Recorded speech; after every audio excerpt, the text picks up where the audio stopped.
Llegó el final de la jornada. Vamos a mostrarle un poquito de la famosa cascada de Roque Pérez.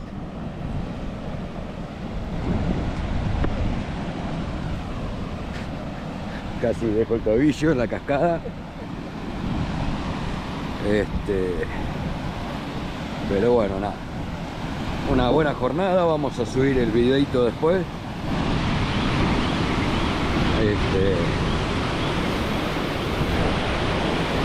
De la pesca, de lo que fue la pesca.